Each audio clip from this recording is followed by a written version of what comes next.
serieji wose bintu byange byonna bonye mu nsi muno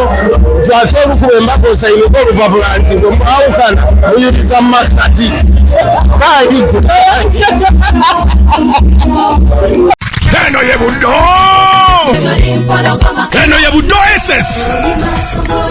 wulira Buddo SS Buddo SS kutusako concert luva okwaya fe Buddo live music concert ku Serena Hotel Kampala nga 17 August emyaka 25 gye tujaguza nga tuyimba ennyimba tiketi za shilingi emitwalo 10 emmeeza y'abantu 10 ya milioni 3 kale tuyita ba OBs ne ba OGs abazadde ba well wishers bannabuddu akamwenna tubakoowoola mujja muwagire kwaya yammwe Buddo ng'etuyimbidde emikolo gy'obwakabaka gyonna tulina ennyimba zaakwo 17 August ku Serena Hotel Kampala biwagidwa Central Bank Skypings Tours and Travel Stream Live Avenue BBS Telefina St. Francis Junior School Buddo Clever's Origin Schools Tegalia Infant School Newman's abakola b'ompwati byo biseera byamarikuka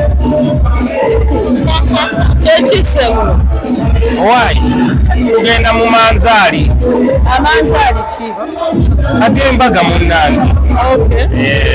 ekinyeganyege tekikute okola kimaama nenkola ki ogamba nawe kwabikola ambuukire omukulu waabuukidde yagwa mu binnya okitegeera naye nga kyamukisa nnyo banange nga famire tubasanyufu nnyo mama waffe chairman Nyanzi yasooka yefasitiko atuweesezza ekitiibwa abato babadde bajja oboolyawo ne bawasa ye nafunamu ensonga endala naye Katonda kyategeka yakitegekako kimala nekiolyawo akasiki nga kakyesofa akasiki si kabi njagala nagenda kuba mu kiraga onyasiira kukyaliza yamaani kyayimba okyalina vigeeyo agamba amazzi gakulukutira gye gali gakulukutidde kukyateresa amazzi gakulukutira gye gali gakulukutidde kitegeera omala noene ekinyegenyege nekikwata nomala if you are happy naku zino mugiyita bulayi alabakawo nga tuvudde ku mukolo katono una betwalako ku social media nti gwe watambuza famire yonna lwaki muva ku mukolo famire ekitufu wagiwaŋŋaŋŋusa nakikola ki wagiwaŋŋaŋŋusa ensi eno bannange owaye ebyakalisaayi bibeere byakalisaayi nebyakatonda bibeere byakatonda naye nga buli omu aba ne pulaani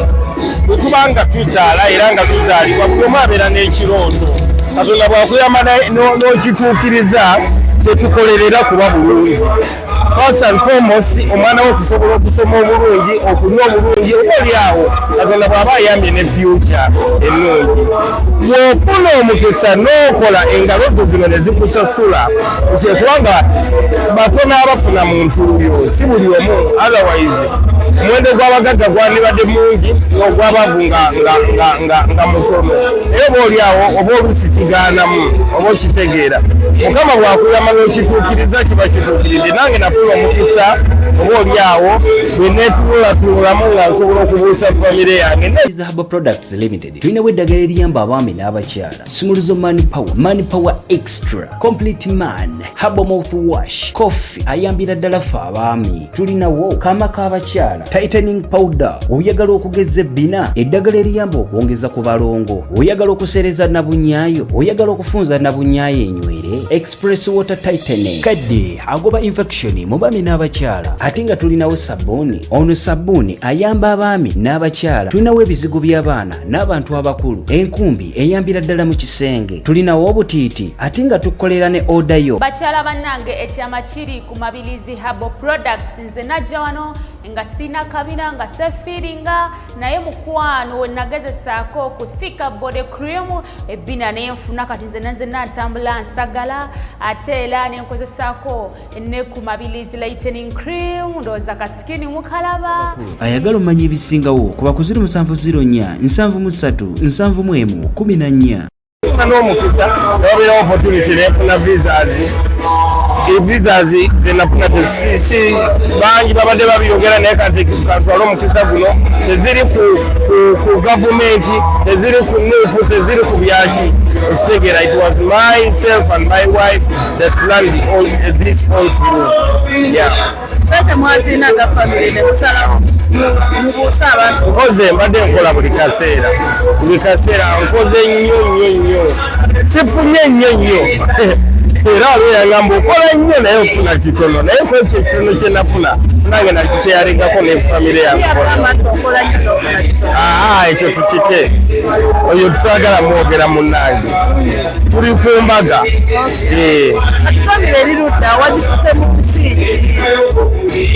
Mwagala girumbayo naye mwagala girumbayo mukimaye nti gyeri ekyasitwa kulinga okusetolinga gyeri eri mu nsi nungi eyogera luzungu nambe eyogera luzungu. Kati ate gwe naawe tusuubire ogendagenda essaawa yonna oba goli? Nze ngenda nenkomawo ebyange biri wano ninakolera ano nze ndi mwana wa nabo bwe bamala okusoba bajjako mawo obaolyawo tuyiyize wano yamaani.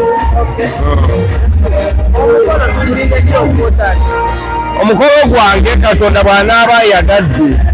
badde ntera ogamba abantu nti nayitako naye ndabye nga siyitangako. Olaba Chairman naye amaze n'akola embaga maybe nange nina ensimbi ndigikola obaolyawo olunaku nga lutuuse. Kiba kirungi obaolyawo ne tutakozesa bukozesa abaana b'abandi naye nabo ne tubatwalanga ekyobuvunaanyizibwa. Omukazi asasulwa mbaga okitegeera kyatwalanga ekikulu. You never know. Natusabe abasiraamu mugamba inshallah akatalekeka abavubuka oyiga okukuba abaana b'abannammwe embaga. Nze sinakuba wange embaga naye mmwe muyige okukuba abaana b'abannammwe embaga. Nene mwana bakulusanya bukulusanya okitegeera aweta ayambala akaweta naye akalaga banne lwati oba okitegeera. It is always good. Nze ndabye abantu nga bakambala n'olabanga at least ekiki ekiwedde ne lwafa kuomu okitegeera. It is always good maama okugamba omwana okugamba maama nze bankuba embaga maama okugamba maama nze bankuba embaga naawe saagaludde mu maka gange nga tebakubye embaga omwana omusajja kutwala kawundo kakudeddirisa. Ekyo amakulu nnyo okurespektinga omwana waani w'omuntu omwambaza n'omugyeyo mu buvunaanyizibwa olyoka omukumulamu abaana naye nga omwana omugyeyo mu buvunaanyizibwa jamaani kale mwana